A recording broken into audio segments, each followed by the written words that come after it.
right now at 5.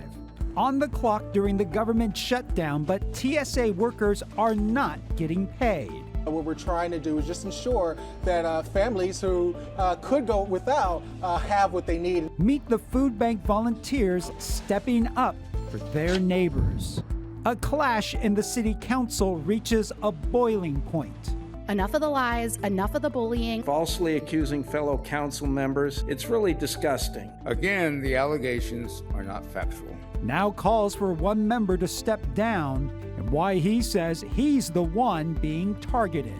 The letter says show up or face fines, but a lot of Californians are skipping out on jury duty. Everybody's got their own feeling of civic responsibility, and I think that's probably declining. We investigate what really happens to you when you don't show up. It is a different kind of club where combat fighting meets tech, humans and robots running the show in San Francisco. We want to have them like greet people, we want to have them like serve tea, we want to have them, oh, hey buddy. We introduce you to the team behind this exclusive underground world. CBS News Bay Area Evening Edition with Ryan Yamamoto. With the government shutdown now in its third week, TSA workers here in the Bay Area and across the nation are feeling the squeeze of working without a paycheck. And today, workers from the Alameda County Food Bank came to the rescue, delivering box after box of pantry fresh produce. But the food bank, well, they're also dealing with their own money trouble. Our very own Brad Hamilton joins us live from Oakland International with more on the growing strain on federal workers and the organizations stepping up to help them. Good evening, Brad. Yeah, Ryan, this was just a reminder of really the impact that this government shutdown has, and it really was a day of relief for so many workers here as all of the voting continues far away in Washington, D.C. Make sure that we got all the things that we need, and things like this are really practice for future things that are coming. Reggie Young has made a life focused on the needs of others. The cool thing that I will say is that the Bay Area tends to step up. This particular day, that meant coming to the Oakland airport for a makeshift food drive held in the close quarters of a TSA break room. TSA workers are among the federal employees caught in the middle of a government shutdown. Some were on hand to help with the food deliveries today, but we were told the TSA agents weren't available to talk. We'll do it as long as it's needed. The executive director of the Alameda County Food Bank makes no bones about their limited resources and the growing need in this area. Hey, it does look like beans. We're seeing an increase in the number of people that are coming to them with food security needs. And so this is month over month. But with the federal government shutdown now at day 16, it was time to deliver some relief to employees that are clocking in and clocking out without a payday. It has a monetary value that supplements other costs that people are experiencing, right? Folks still have to pay their rent, folks still have to put gas in their car, and this is a help in support of that. Kaylee Scantz with the Oakland Airport estimates that nearly 300 employees are working for free right now. This includes TSA agents, Border Patrol, and air traffic controllers. They offer really important work here at OAK, keeping the traveling public safe, and we're glad that the food bank was able to contribute in this way. Reggie says this is what they do, and it's why they do it. Back in 2018, during another shutdown, the Alameda County Food Bank supported more than 1,000 federal employees with deliveries just like this one. There's always something in our environment that we have to adapt to, whether that's an earthquake, a fire, or a government shutdown. The hope is that something changes in D.C. sooner rather than later. It stretches our team, it stretches our network, and so forth. We're going to be seeing a lot more of that over the course of the next couple of years. Until then, Reggie and his team do what they do best, meet the need wherever and whenever they can. We believe food is a basic human right, and we think everybody should have access to the nourishment that they need.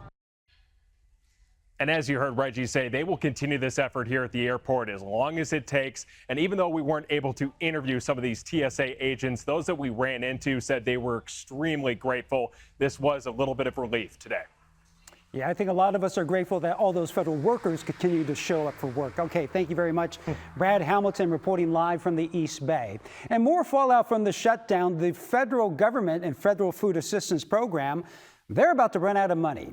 The USDA has informed states that if the stalemate continues into November, there will be not enough funds to pay for SNAP benefits through the entire month. On Capitol Hill, Republicans rolled out a new tactic today in an attempt to fund parts of the government during the shutdown. The Senate failed to advance a bill to fund the Pentagon and pay U.S. service members during the shutdown. The big sticking point remains subsidies for Americans who get their health care through the Affordable Care Act. Those are set to expire at the end of the year.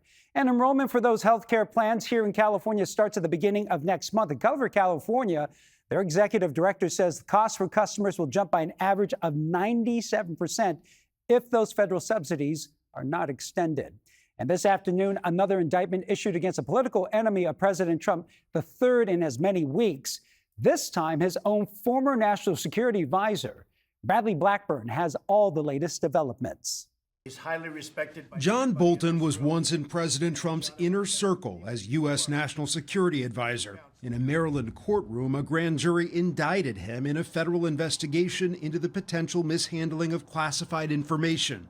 The 26-page indictment charges Bolton with 18 criminal counts, alleging the transmission of national defense information and retention of national defense information. Classified documents are classified documents. His defense attorney has said, look, these documents date back to 20 years, and, most of these were approved. The Justice Department's investigation picked up steam in August when the FBI searched Bolton's home in Bethesda, Maryland, as well as his office in D.C. Unsealed court papers showed agents found classified records and confidential documents. They removed phones, hard drives, and computers as part of the search. At the time, President Trump denied knowing about the raid, but questioned Bolton's intelligence. He's not a smart guy, but he could be a very unpatriotic guy. I mean, we're going to find out. Bolton served in the first Trump administration for less than a year and a half. His book about the experience angered the White House, and the administration tried to stop the publication, claiming it contained classified information. The matter was investigated and later dropped during the Biden administration, though a federal judge noted Bolton had, quote, gambled with the national security of the United States. Bolton denies any wrongdoing. His indictment is the third in less than a month, targeting one of the president's critics. And Trump himself was indicted on 40 felony counts of mishandling classified documents after his first presidency. A Trump-appointed federal judge dismissed that case last year. I'm Devin Feely. Today on Great Shakeout Day, a real earthquake rattled the East Bay. The USGS says that it was a magnitude 3.0. It was centered in Berkeley, north of Memorial Stadium. It happened around 9:30 this morning in the same area as other recent earthquakes, and just an hour before California's annual earthquake drill. Now, for those of you that have the My Shake app, you probably got an alert on your phone about 10:16 this morning. Now, today, as part of the Great Shakeout, the UC Berkeley Seismology Lab held a fair on campus to teach students how to be prepared. And the city of Oakland welcomed a big shaker truck. It is parked at Frank Ogawa Plaza, and it simulates a large earthquake. Drop cover and hold on. Drop cover and hold on. We're simulating a 7.0 earthquake,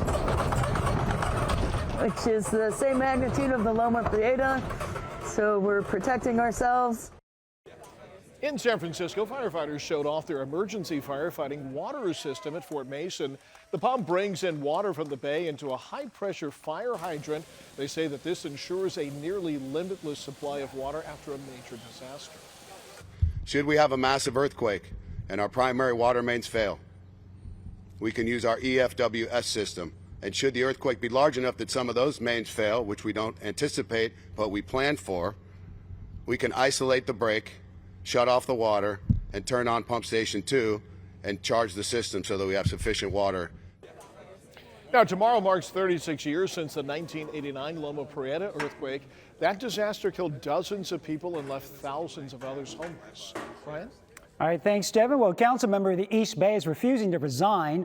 all despite calls from city officials and members of the public to do just that. This comes amid allegations of bullying and retaliation, but he claims he's the one being targeted because of his age and disability. As Andrea Nakano shows us, tensions were very high at last night's Oakley City Council meeting.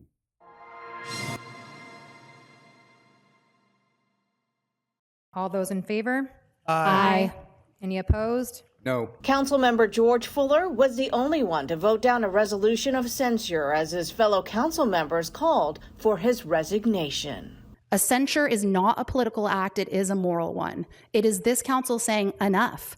Enough of the lies, enough of the bullying, enough of the chaos that keeps good people afraid to speak up or even want to come to work. Fuller, though, delivered a lengthy response saying he's the one that has been bullied. Again, the allegations are not factual.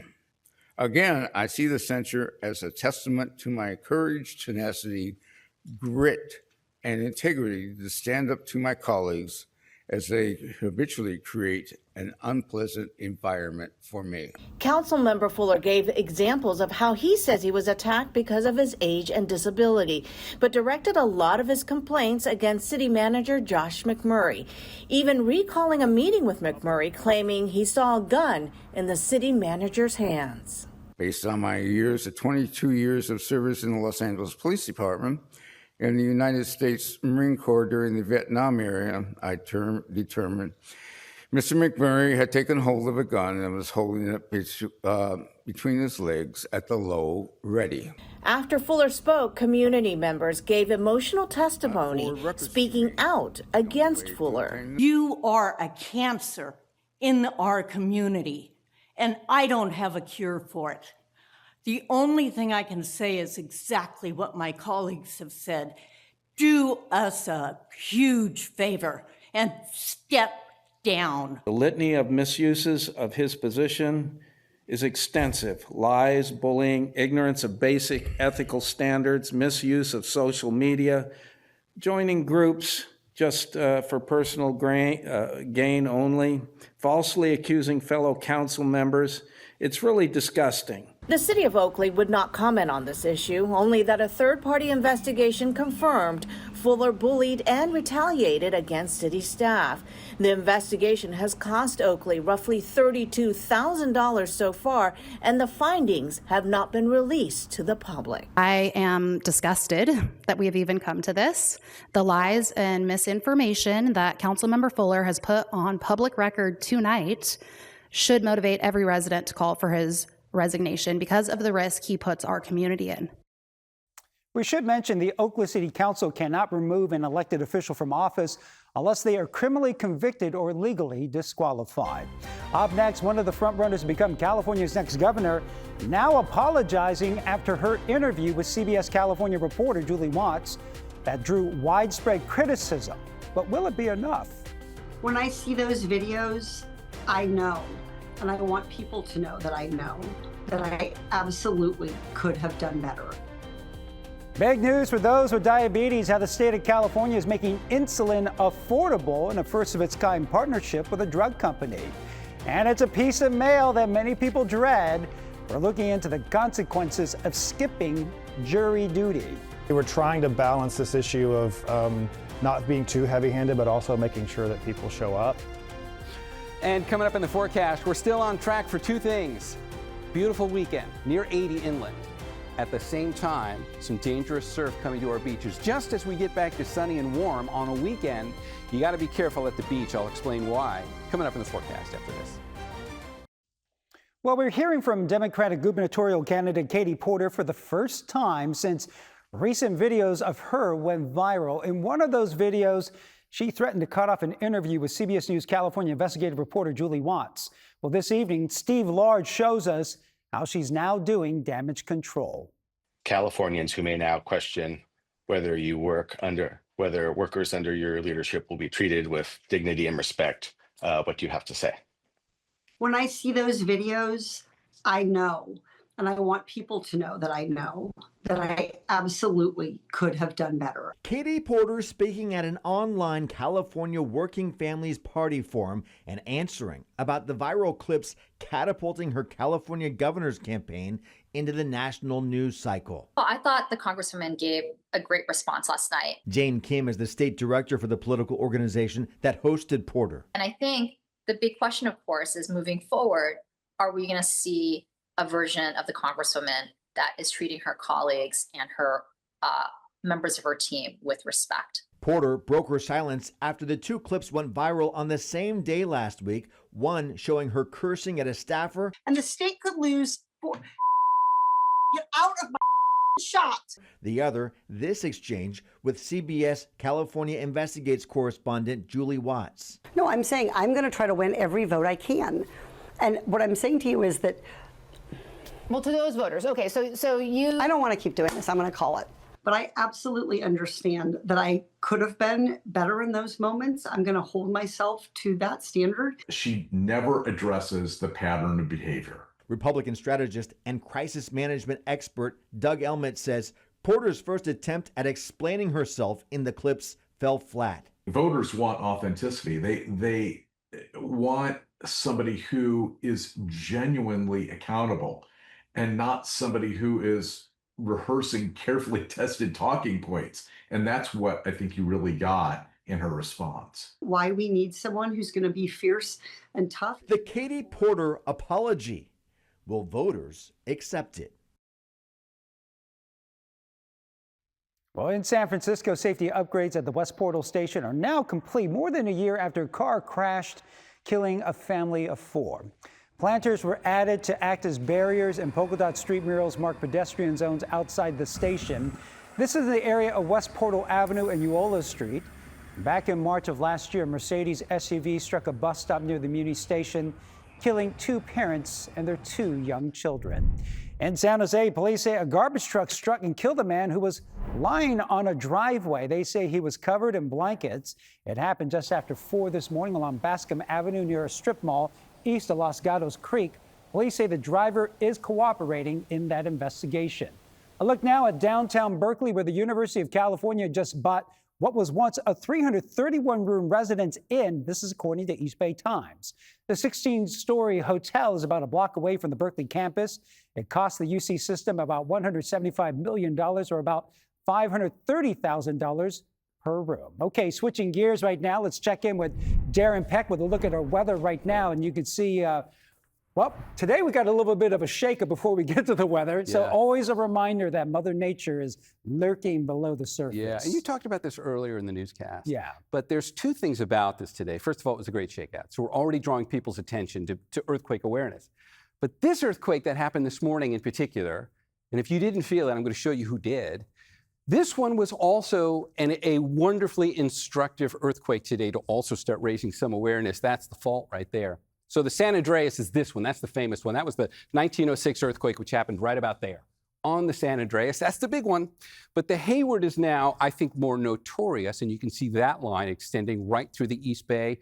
That's what it looks like on the virtual map when you see it, really responsible for the East Bay Hills and so much of the topography in the East Bay. Let's come back out for the wide view because I want to show you where this morning's earthquake was real quickly. We'll take a look at the monitor up here. And when we do this, you can see the system of faults. It was a 3.0, happened at 9:23. We're going to zoom into the exact location now. That's UC Berkeley. See the Hayward fault? Red line going up there?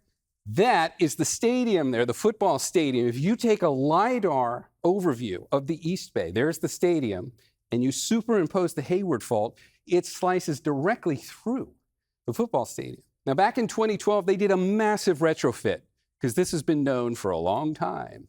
So they've done a lot of good work here to make sure that stadium is ready with the knowledge that it sits right on the fault that is most likely to deliver the next major Bay Area quake. 6.7 or greater has a very high likelihood within the next 30 years. And if you look at where the epicenter was today, that's the USGS placing today's 3.0 right under the campus of UC Berkeley. Did you feel it from there? Well, here's where the reports came in today. And there's a scale up there, so everything that falls in those shade of pastels, it was felt, but it was felt lightly. The 3.0 is very weak. You got to be very close to the epicenter to feel it. But here's the thing about the Hayward. Anything that happens on the Hayward fault, it goes right through the major population center. You're going to feel this. You're going to feel the small ones.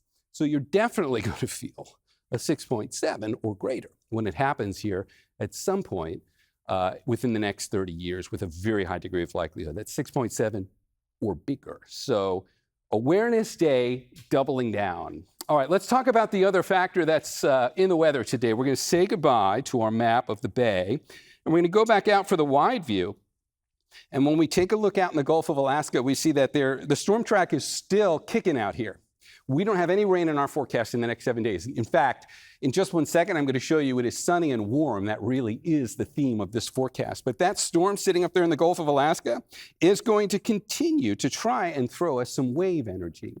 And by the time we get to tomorrow night, it gets here to the coast of California. And this is going to bring out some vulnerability to sneaker waves and to rip currents. And if we step this down and take a look not only at where the concern for that is, but here's what the National Weather Service has already started doing. Started covering in the coastline. Take a look up there again, because it's one thing to see it outlined on the coast. Take a look at the monitor again. Let's get our beach hazard statement details. This goes from Friday night into Saturday night, and it does include Monterey Bay, and it goes all the way up through the North Bay. So the potential is there to experience sneaker waves along the coast on a day. Let's take a look at daytime highs. On a day when we're about to start warming up, it's going to be sunny and warm, and for the next few days, you might be, especially with your Saturday off, tempted to head to the coast. So just know if you do that with wonderful weather, temperature is going to be near 80 inland and 70 in the city. Anywhere along that coastline now, having seen the perspective on this, you've got to keep this in mind, that sneaker waves are a very real threat, and you just don't want to turn your back on the ocean. All right, let's get into that 7-day forecast. Since we've talked about the warm up, there's that weekend. Inland microclimate doing a bunch of 80s here, and some more to come next week. So we don't really see any rain coming our way, at least not in the near term, in this 7-day forecast. If we look out beyond that, not the weekend which shows up here towards the end, but the weekend after that, maybe. That's a long-range forecast, and we'll have much more on that as we get closer to it. Small chance for rain then. That's 2 weeks. Nothing showing up here for the next 7 days. All right, Ryan, back to you. All right, thanks, Darren. Well, 4 alleged members of an international crime ring accused of targeting jewelry stores in the Bay Area and beyond. What we're learning about the operation. Their level of sophistication is something straight up out of the movies. These guys know what they're doing. Plus, the Bay Area School District launching a unique effort to expose students to foods from cultures and countries all across the globe.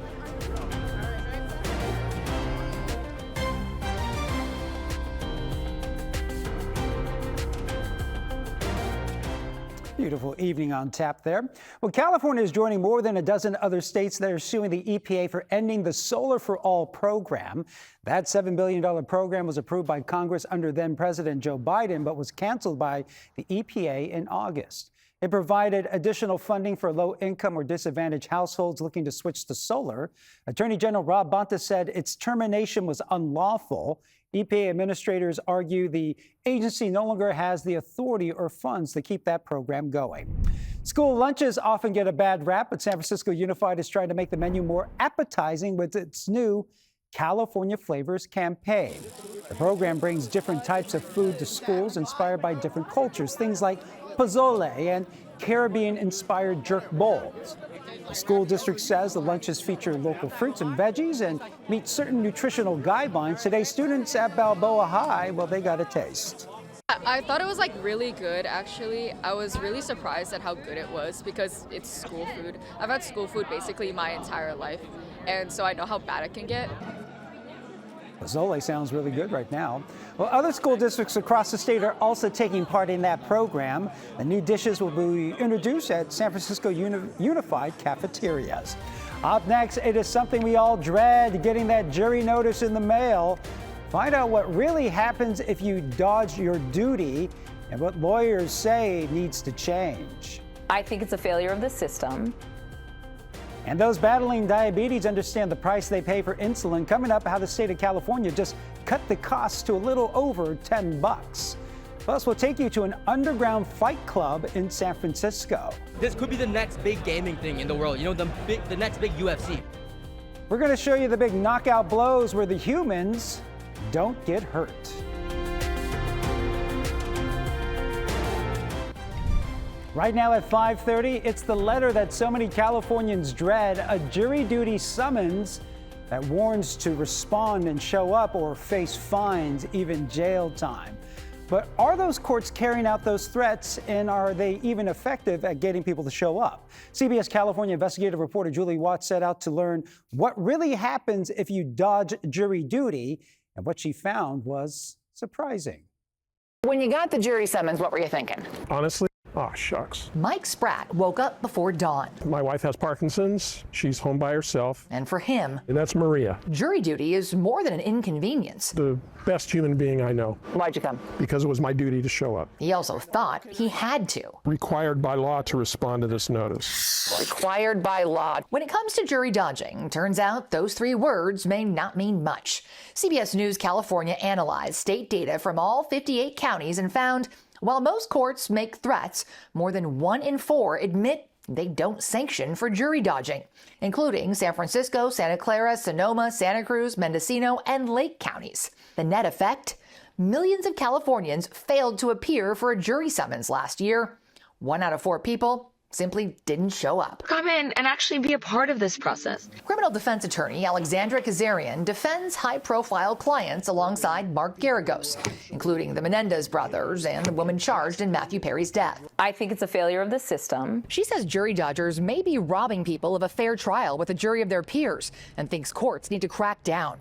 CBS News California found while a handful of counties threaten max fines ranging from $40,000 to $2,000, only these 6 counties report that they may actually impose fines. None are in the Bay Area. You need to focus resources on actually telling people, look, this is a huge deal, and start issuing failures to appear just like you do with traffic tickets. Do you think that the court needs to do more to incentivize people to come so that folks can get a fair jury? You know, obviously we're trying to balance this issue of not being too heavy-handed, but also making sure that people show up. LA Superior Court Jury Commissioner David Slayton told us they will issue fines in some cases, but this year we found 4 out of 5 jury duty dodgers in LA County faced no punishment at all.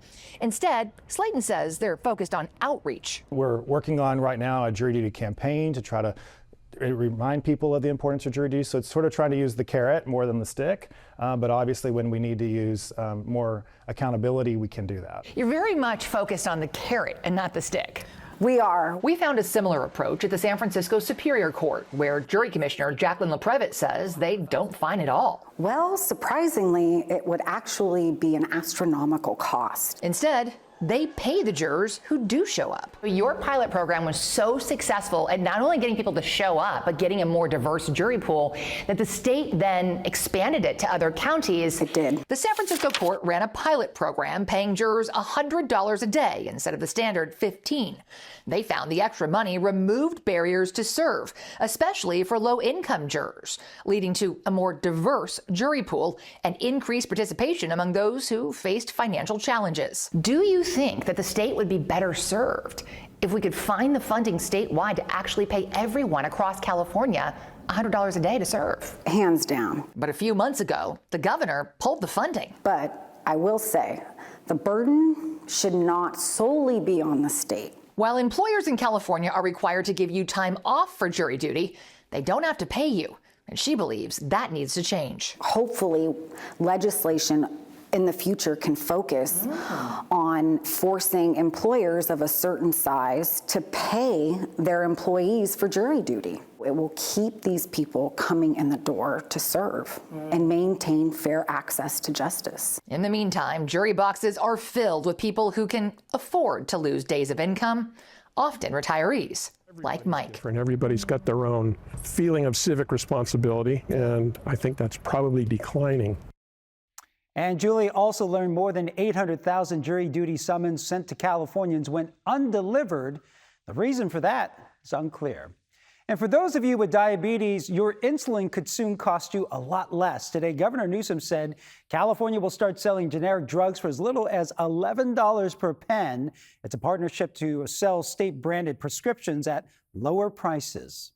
Seeing the dollar signs drop in front of insulin costs, which is literally the vial of life for millions of children and adults living with diabetes, gives me hope in humanity. The governor's office says the state-branded insulin will be available starting in January. And today, President Trump said fertility treatments will become more affordable. The president said his administration negotiated with biopharmaceutical company EMD Serono to provide discounts of more than 70% on IVF drugs. He said they'll be offered through a government-backed website launching next year. President Trump also encouraged employers to offer more fertility benefits.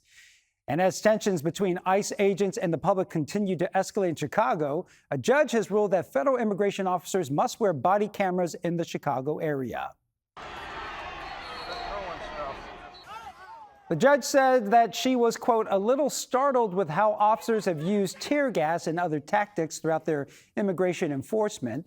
The Department of Justice says they oppose the body cam order, arguing that recording and reviewing video based on every allegation will require tremendous amounts of resources. Well, today, the governor of Illinois heeded a warning about President Trump. He's hoping to blur the lines between his masked federal agents and members of the National Guard and active duty military. We cannot let that happen. We cannot accept any of this as normal. Well, today, a federal court of appeals made a separate ruling against the Trump administration that allows for a temporary ban on deploying the National Guard in Illinois to stay in place. Well, jewelry store owners across Northern California felt like they're under siege in recent months. And they actually jammed the internet next door as well to our business. Well, we're learning about an international crime ring targeting those businesses. Plus, it may be the hardest ticket to get in town, a fight club where the fighters are robots. We're going to give you a peek of the city's newest underground sport. Well, a sophisticated group of thieves has been targeting jewelry stores in the Bay Area and other parts of Northern California. Now 4 members of that crime ring are in custody. Carmela Karcher is in Lodi, where there was a standoff after the thieves tunneled through a wall to get inside a pawn shop. It's a scene straight out of an action thriller, playing out in real life. These guys didn't just wake up one morning saying, I want to steal a bunch of gold necklaces. It all started in the early morning hours on Thursday, when all of a sudden, Lodi Pawn and Jewelry Store's internet was cut out. And they actually jammed the internet next door as well to our business. And so we were out of internet. They got to the system, they did, but they weren't successful because right when they got to it, got a notification. As soon as that notification popped up, he knew something was wrong. But little did he know, Sacramento County sheriffs were already waiting nearby. Heard about a burglary potentially happening here at this jewelry store. Again, credit to their security system. They had a great one, so they weren't able to actually make out with a single thing. But our folks were nearby, converged on it. Officers swarmed the store, detaining 3 people. The other was trying to hide in a ventilation duct. The SWAT team came here, introduced gas, encouraged him to surrender, and he also came out. So right now we have all 4 detained, all 4 are being questioned. Then the investigation into how they entered the store began, and it all started at the neighboring business. Our lights were out during that period of time, but they cut a hole in the wall, and right then, they got in and they weren't able to get into the vault. Turns out 2 suspects have construction and demo backgrounds. Another is an alarm specialist, and the other owns a jewelry store in Colombia with potential ties to the cartel, all believed to be Colombian. And this isn't their first incident. We had a break-in of a jewelry store in Sacramento County where the burglars took off with over $1 million worth of merchandise. Now, the alarming thing is kind of the techniques they use. This is a very sophisticated crew using very sophisticated methods and techniques. Their reign of theft has come to an end. God is on our side. We got lucky. Well, the final suspect was hiding in a ventilation duct. Police used tear gas or similar substance to force them out. Good news as drivers begin their evening commute. Federal investigators believe they have found the fraudsters behind that billion-dollar text scam targeting drivers using fast-track toll lanes. You might have received those texts attempting to collect payment for toll fees.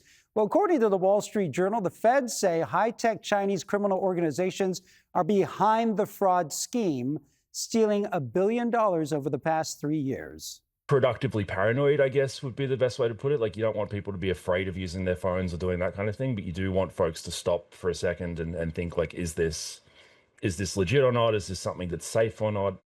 Experts suggest people should not open any links sent from people you don't know.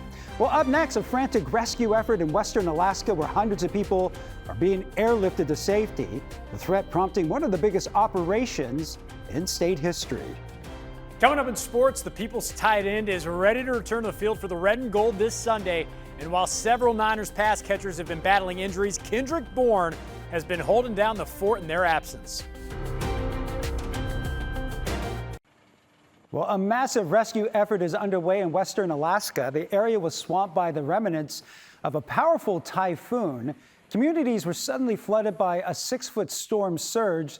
Some homes were washed out to sea. At least one person was killed. Military planes and helicopters have been airlifting residents from isolated villages. When they ring a bell, we come nationwide, worldwide, and hopefully throughout the day and maybe even throughout the week, we'll see more American Red Cross staff and volunteers answer the call to go and help, because that's what we do. At least 2 people remain missing following the storm. The next challenge will be setting up temporary shelters for nearly 1,500 people. Okay, let's check in with Darren. A lot more mild conditions here in the Bay Area, except for a couple of shakers. Yeah, from this morning, that minor 3.0 in the East Bay, we've looked at that. We'll do it again coming up in the next newscast. I want to talk about the fog trying to build in. We had some fog in the North Bay this morning. We could see a little more fog tomorrow morning. And what we've done on the virtual set, we keep advancing the tools and the ways we can visualize the weather across the Bay and California as a whole. This one is a fairly new tool now that's been refined. It is a very high resolution depiction of what the fog will look like tomorrow morning. Now that's the San Joaquin Valley. It says tomorrow morning at 9 a.m. That's Thule fog, and it's filling the Central Valley. They're going to have their issues with that tomorrow. But let's see what kind of impact it's going to have here. So we're going to step this map down now. We're going to say goodbye to the visualization on there, and I'm going to bring in the Bay, and we're going to watch this again. So I'm going to play that forward. We're going to watch the same timestamp. You'll see what happens tonight. We see a few clouds fill in, and we're looking at the overnight. Those are passing harmless high clouds. We're not concerned about that. We look for this stuff that conforms to the topography of the valleys, and we look tomorrow morning. And now we see a couple of patches on here. I'm not concerned about fog down here in the Santa Clara Valley, but I think we could see some fog up here tomorrow in the North Bay. And should we, it's going to be a repeat of what happened this morning. Go ahead and take a look up there through Napa Valley. You can kind of see how it's even conforming a bit up there, up into the valleys. Let's come back out for that slightly wider view again. So we'll wake up tomorrow morning at some of the colder hours, and we're going to see a little bit of fog, patchy fog in the North Bay. At the same time, it's colder in those North Bay valleys, which is what fog thrives on. You need some humidity in the air, obviously, but look at the morning lows. One thing we know that starts to become a story as we get into this time of year is that the North Bay valleys tend to get colder than most. And sure enough, look at Petaluma, look at Novato, look at Napa. Calistoga was on here. You'd see your number getting into the mid-40s. You're a little more sheltered in those North Bay valleys. You're the low spot. You don't get as much moderating influence from the Bay. And on the calmer nights, it'll be relatively calm down there. The temperatures can drop just low enough. You reach the dew point and some of that fog starts to develop. So it's patchy likely there tomorrow morning, but just to be advised that we could see that in the North Bay. If you saw it this morning up there, it'll probably be a repeat for tomorrow. Okay, let's see how those clouds then clear out. Here's the rest of Friday. Those are all high clouds. Again, we're using that high resolution imagery to show us what the sky will be like over the Bay Area tomorrow. You probably don't even notice the high clouds tomorrow, so you got to differentiate on the levels. Let's show you what you will notice, the temperatures. With more sun than anything else, your Friday, you're going into the low 80s tomorrow in the South Bay. You start out with a little bit of stratus in the morning, but that stuff melts off fast. And then it's sunshine straight away. 81 in Concord, 80 in Novato, near 80 in Santa Rosa. And if this is your thing, well, you've come to the right place because we're just staying here. Let me show you what the 7-day forecast looks like. We had all that excitement earlier this week from the first significant storm of this season. And now it's almost like it never happened because for the next couple of days, inland, it's plenty of sunshine and temperatures in the low 80s. Sunday, a weak little front is going to move through and give us a few more clouds you probably won't even notice. And then we're going to warm back up again. From there, going into next week, we'll stay right around 80. There was no rain in this 7-day forecast. If we look out past that, we can see signs that not necessarily this weekend, but the next one, we could be looking at something. It's too far to try and get specific on it. But since it is that time of year, and we're looking at a 7-day forecast that is straight away clear, no issues, we start looking down the road to see if there are any others. And we really don't see anything except for a small chance for next weekend. So stay on top of that with us. We'll keep you updated as we get closer to it. All right, Juliet, over to you. All right, Darren, thank you. Okay, coming up at 6 o'clock, thieves, they break into 6 businesses in the same area of Berkeley. We'll check in with workers and owners stuck cleaning up the mess.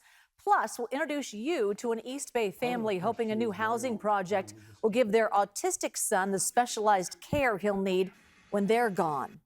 And we'll meet a 49ers fan with a Halloween display that shows the scariest sight in the Bay Area, the 49ers injured list. Oh, all right, the news at 6. Coming up in about 10 minutes, let's get to Matt Lively for a look at sports.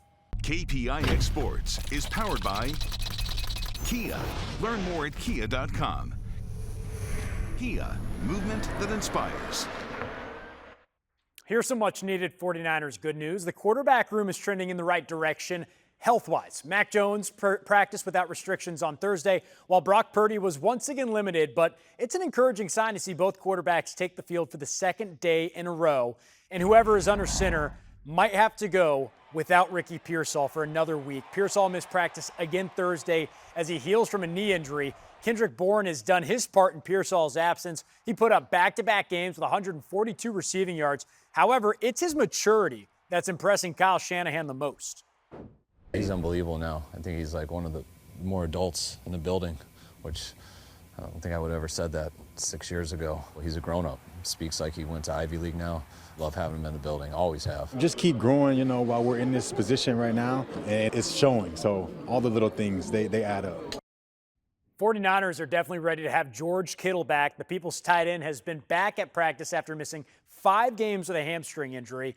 And George could not have been more excited to see our very own Vern Glenn in the locker room today. Speaking of bringing juice. Holy shnikes, Vern, I didn't see you down there. I'm back. Yes, you are. Well, I should say that. Oh, what a friendship.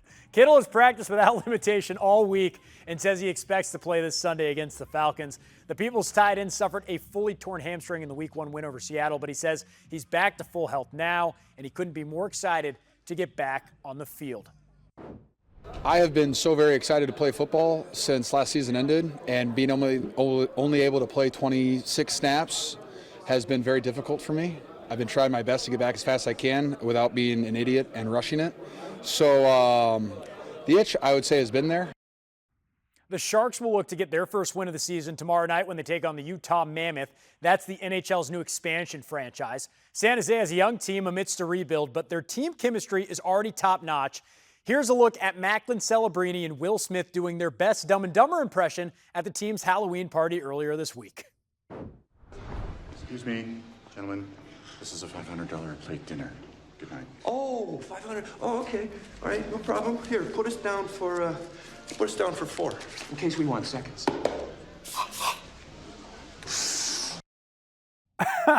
I know this is rich coming from me, but I don't think those guys are old enough to know Dumb and Dumber or Ricky Bobby. Yeah, but that's a classic movie, right? So, I mean, they went back and they watched the old classics. Love that. Yeah. That's a team that's destined for greatness. I love that. So you're saying there's a chance. You're saying there's a chance, Yams. All right, thanks, Matt. We'll move over to UFC. We're going to take you inside the hottest fight ticket in town. Meet the people behind the bots doing battle. Nothing like that I've seen before. It combines esports and traditional combat sports.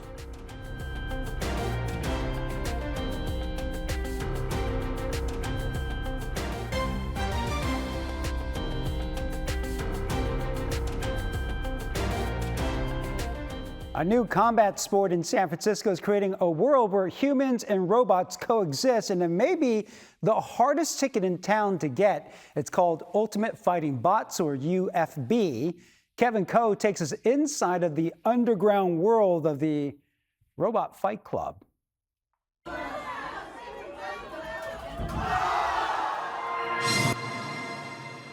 They say the first rule of Fight Club is don't talk about it. This could be the next big gaming thing in the world, you know, the next big UFC. But it's hard to keep quiet about a new San Francisco sport made by techies, played by techies tucked away in a basement on Market Street. If you're lucky enough to get a ticket inside, you're taken into a world where humans and robots coexist. We want to have them like greet people, we want to have them like serve tea, we want to have them, oh hey buddy, yeah this is Turbo. Xenia is the co-founder of Ultimate Fighting Bots, or UFB. She, along with her husband and co-founder, Vitali, love robots. Turbo is their personal humanoid, which they bought about a year ago. I've done robotics for 10 years before. I've done drones, boats, rovers, industrial arms.